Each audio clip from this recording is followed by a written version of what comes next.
Actually उनका यहाँ उनको बुलाया गया, उनको बोलने के लिए बुलाया गया, आपको कुछ बात करने के लिए बोला गया, ठीक है। तो 2 मिनट उनकी बात सुनी कि हार्डवर्क कैसे पे करता है, ठीक है। मैंने देखा है इनको कि जाने कितने एग्जाम में आप रिटन एग्जाम क्लियर होता था, इंटरव्यू में प्रॉब्लम होता था। क्यों होता था, क्या उन्होंने सहा है इस सब दौरान, कितना एग्जाम थे आप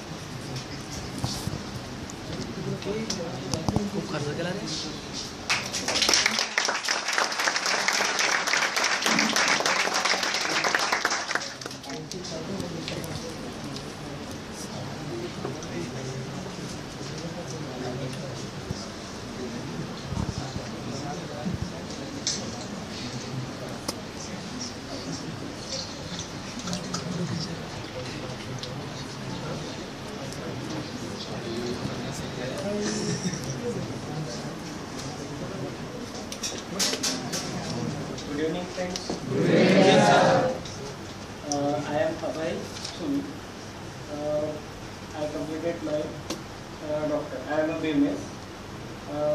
Startingly, I started preparation for UPSC because me doctor केलं आणि मला असं वाटायचं की आपण काहीतरी समाजासाठी काहीतरी करू शकतो, पण डॉक्टर बनून पण करू शकतो, पण कसं असं मोठ्या व्यापक प्रमाणात आणि कसं एक अधिकारी झालं तर असं वाटतं की अधिकार आपल्या हातात असणं आणि जेव्हा आपण काम करतो आणि एक डॉक्टर म्हणजे फक्त तो एखाद्या PSC किंवा एखाद्या तालुका लेवलवरच काम करतो. आणि जर म्हणून माझं पहिलं हे होतं UPSC. तर मी 2011 पासून स्टार्ट केलं आणि म्हणजे पहिली माझी 2012ला मेन प्री पास झालो, पण मग नंतर मेन्समध्ये नाही झालं आणि सेकंड म्हणजे 2013ची पण झालं तो, यावर्षी पण मेन्स नाही झालं. तर मग मी ठरवलं की म्हणजे माझं एम तर आहे UPSC करायचं, पण मी असं ठरवलं की आपण कुठे काही चुकतोय का. तर मी असं ठरवलं की मी माझे जे आहेत गोल आहेत ते अचीव करायचे, पण थोडं गोल जे आहेत ते डिसेंट्रलाइज केले, म्हणजे छोट्या छोट्या टप्प्यामध्ये करायचे. म्हणजे सुरुवातीला आपण शुअरिटी घ्यायची की आपल्याला म्हणजे एक कॉन्फिडन्स येऊन जातो की आपण काहीतरी करू शकतो. तर त्यानुसार मी IBPS इन्शुरन्स आणि SSC वगैरे ट्राय चालू केलं. यावर्षी SSC दिली होती, मेन्स पण दिली, पण अनएक्सपेक्टेड कॅन्सल झाली मार्च 14. IBPS पण दिली, इंटरव्ह्यू पण दिला, पण थोडं गोंधळलो होतो इंटरव्ह्यूच्या वेळेस, त्यामुळे IBPSला नाही झालं. आणि त्या सर्व चुका सुधारायच्या, तर त्यासाठी मी सरांचं मार्गदर्शन घेतलं, इंटरव्ह्यू कसा द्यायचा.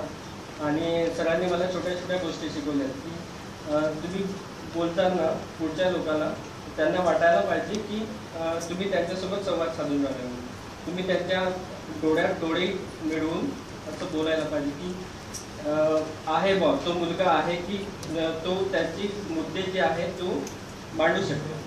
तर या छोट्या छोट्या गोष्टी सरांनी मला शिकवल्या आणि त्याच सर्व याचं फलित म्हणजे मी सध्या इथे नॅशनल इन्शुरन्स कंपनीमध्ये माझं सिलेक्शन झालं ॲज अ ॲडमिनिस्ट्रेटिव्ह ऑफिसर.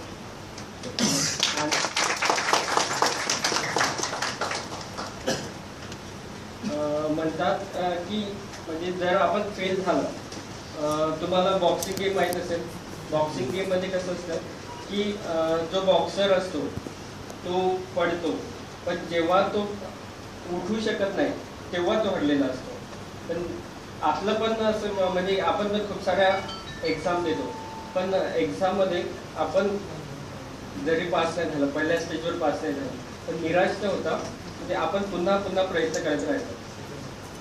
आणि जेव्हापर्यंत आपल्याला सक्सेस नाही भेटत तेव्हापर्यंत आपण कंटिन्यू अभ्यास करत राहायचा.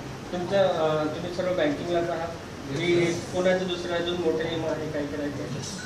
फक्त बँकिंगच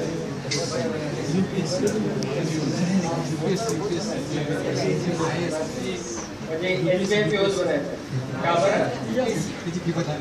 पॅकेज चांगलं आहे म्हणून की काही वेगळं काय? एकच गोष्ट. आणि जर सपोज नाही झालं तर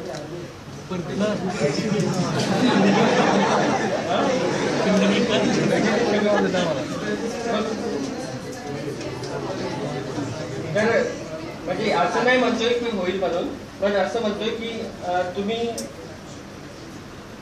जर तुम्ही फक्त एकच गोल कॉन्सन्ट्रेट केला की SBI PO, पण तुमच्याकडे कसं की खूप सारे ऑप्शन आहेत, तर तुम्ही म्हणाल की मला तेच करायचं आहे, तर तुम्ही दुसऱ्या कोणत्या एक्झाम देऊन पण त्यामध्ये जाऊ शकता. म्हणजे माझं UPSC करणं आहे, पण तुम्ही जर छोट्या छोट्या जर एक्झाम देत राहिले, तुमचं ते पास झाल्यानंतर एक कॉन्फिडन्स बिल्ड होतो की तुम्ही म्हणजे आहे माझ्यामध्ये लायकी आहे, मी करू शकतो ती गोष्ट. म्हणजे छोट्या छोट्या गोष्टीमधून आपल्याला जो कॉन्फिडन्स बिल्डअप होतो ना, की त्यामुळे आपण मोठं गोल जे असतं ते पण आरामात अचीव करू शकतो. म्हणजे असं नाही की तुम्हाला SBI भेटो, पण कसं आहे की आता प्रत्येक गोष्ट शिकायची असली म्हणजे सर्व गोष्ट जे कोणती गोष्ट शिकायची असली म्हणजे ती गोष्ट आपण म्हणजे स्टेप वाईज गेलं तर चांगलं राहतं. कारण की जर एखादा मन म्हटलं की मी मोठा घास खातो तर होऊ शकतं का? म्हणजे मोठा घास खाल्ल्याने पूर्ण पोट भरेल, पण आपण ते छोटे छोटे घास घेऊन आणि ते चावून व्यवस्थित करूनच पोट भरेल ना. नाहीतर एखादा मन मोठा घास घेतो म्हटलं तर. आणि सध्या जे बँकिंग आणि इन्शुरन्स सेक्टर आहे त्याची ग्रोथ खूप चांगली आहे आणि त्यामध्ये नक्कीच जागा वगैरे पण यावेळेस तर चांगल्याच आहे, मागच्या वर्षी पण चांगल्या होत्या आणि त्याची ग्रोथ पण चांगली आहे आणि जवळपास 59% FDI येणार आहेत इन्शुरन्समध्ये आणि बँकिंगला पण सध्या गरज आहे एम्प्लॉयमेंटची. तर खूप म्हणजे वॅकन्सीज होईल आणि तुमचा सर्वांचा नंबर लागो.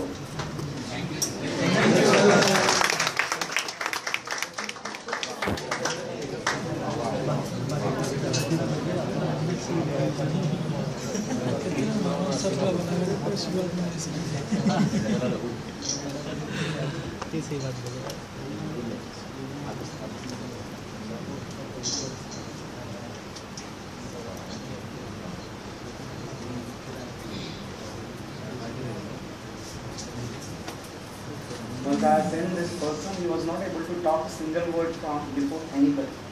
Could you understand? His gap in here, I am telling you so many things.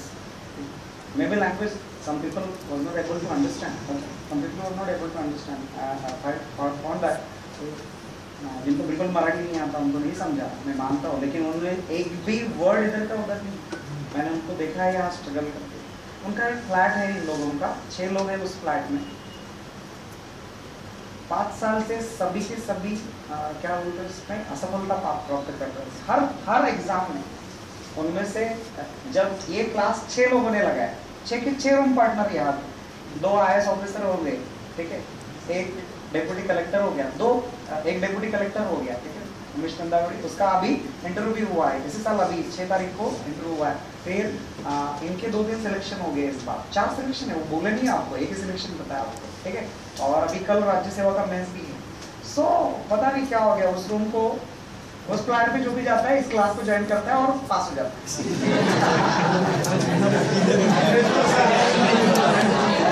सच में ऐसा हो गया, पता नहीं.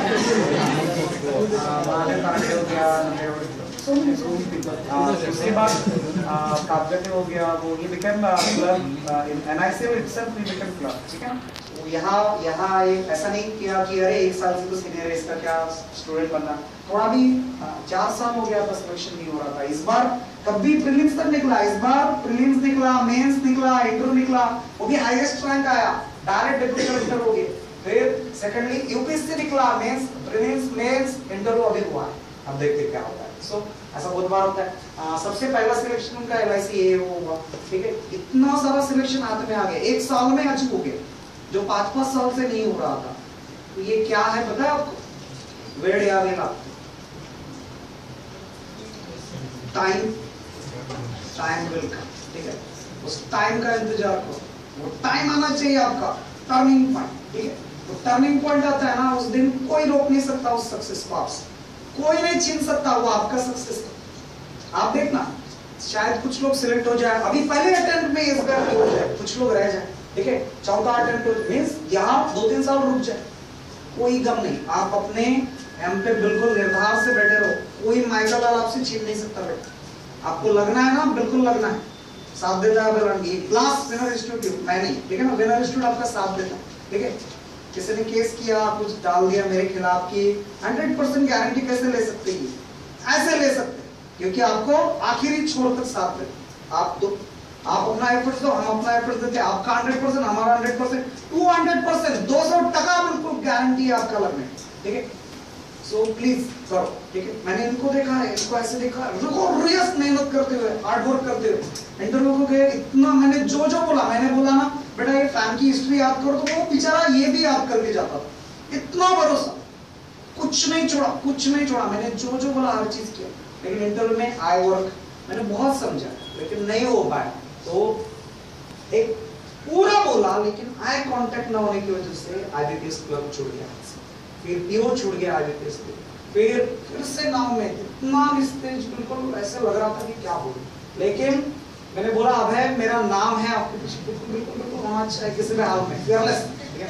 और सच में किया. I am really proud of it, whatever he has done, it's his mentality, ठीक है ना. कैसे दौर से गुजर रहे होंगे वो, कि एक साथ सब चीजें वो छोड़ दिया, यूपीएससी छोड़ दिया, बैंकिंग में भी नहीं हो रहा है, यहाँ पे भी तकलीफ हो रही है, घर के लोग गालियां मार रहे हैं कि अरे तू तो यूपीएससी में तो कहीं करते, बैंकिंग नहीं करता. हाँ, लोग ऐसा बोलते हैं अजीब, उनको लगता है ये बड़ा है वो बड़ा है. कोई एग्जाम बड़ी छोटी नहीं है, सब एग्जाम इक्वल पा रहा है. आपका स्ट्रगल लगता है उसमें, ठीक है. फिर एनआईसीएल एओ में पूरा एनआईसीएल एओ पूरा कंप्लीट. प्रीलिम्स हुआ, इंटरव्यू में बिल्कुल आई कांटेक्ट छोड़ा नहीं, बिल्कुल आंख में ऐसे आप, मैंने फोन किया था, बिल्कुल आंख हिलाना नहीं, इधर उधर देखना ही नहीं आया खत्म. आप बिल्कुल ऐसे रखना, सीधे सिंपल सिलेक्शन कंप्लीट, ठीक है. मान लो खुशी, मुझे क्या मिला, मुझे ये वो एहसास मिला, एक नाम ऐड